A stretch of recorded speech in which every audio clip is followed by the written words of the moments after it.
Hey guys, Adam from Equipped Indoor. So I got the Solo stove here. We're going to do our final test and actually review on it. Now one thing that's interesting about this, I do like the fact that it can fit into my zebra pot over here, but one other thing, there's a lot of other stoves that actually fold up a little bit flatter. So this is going to take a lot of volume. It is getting smaller than this, even though it's a pretty compact package. The other thing that I found that was difficult is the chamber is so shallow that even if you put something in here, you're not getting that much in there. Now the embers are going to drop through the mesh, and you're going to keep on getting oxygen coming through there pretty well to light up other stuff. So I found it hard to actually get my zebra pot actually to a boil and sustain that boil. I was constantly throwing little stuff in there. At one point I had to take it out, blow some oxygen in there, and then start it over again. So the water was still hot, but it wasn't a clean boil from the get-go. But we're going to do it again live for your viewing pleasure. And I got some pieces of fat wood right here that we'll use to kind of get it, we're going to cheat a little bit. If you ain't cheating, you ain't trying. So, probably can go up nice and fast. Oh yeah. Little fat wood slivers right there.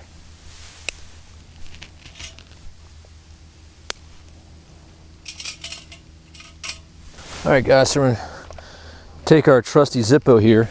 We're gonna start burning this stuff up. Should have broke that piece first, but that'll work.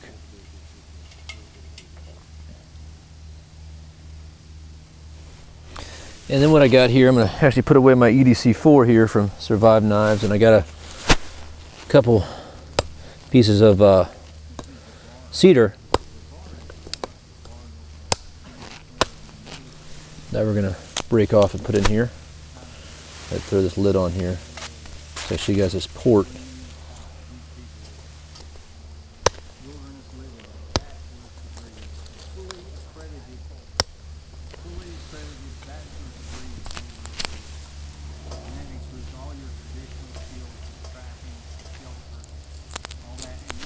So we're putting in some larger stuff in here. That fat wood is going to heat up the cedar pretty quickly. I can smell the fat wood already. So one thing, how we have it set up is that it's difficult to push any more firewood in. I wish there was a way to have a port on the bottom that we're pushing things in, but of course the design here, that's not going to be conducive with what's trying to happen here with capturing the wood gas. Right now I got a good bed of embers in there. Don't have much flame anymore.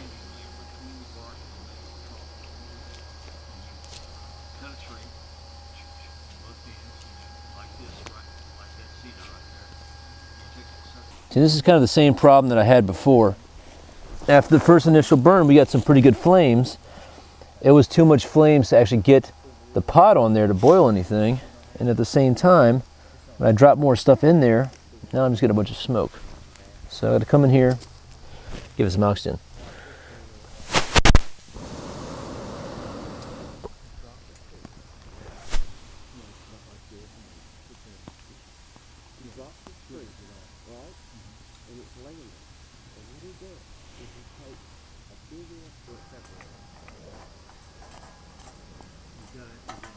All right, that's what we're looking for. Just throw a pot on top of there.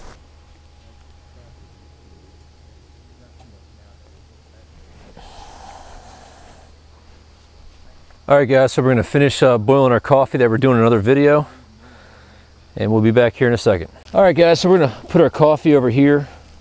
A little cowboy coffee. So my final thoughts on this, I mean, it's an interesting concept, and if you have the room, it might be something you really, really like. Part of the things I find difficult in regards to its uses is the port that you have to put things in. You don't really have that much room to work with. I mean, you're talking about pieces about, you know, chunks of wood about 2.5 inches, 3 inches long, may be too big. And then once you get burned that, the coals aren't going to be dense enough to really last a long time. As you can see, I've already had the second set of wood on there. Now I haven't used that much wood. So in that retrospect, it's nice. But I think I'm going to start looking for another stove. I'm going to bring up my Vargo here in a second and test out how I can slide material in there.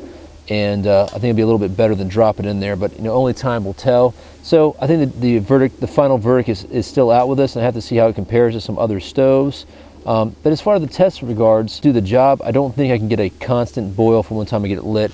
is a lot of maintenance that goes into this, where if you had your fire already established and you put your water on there, you kind of walk away, do some other things, and then come back and your water's boiling.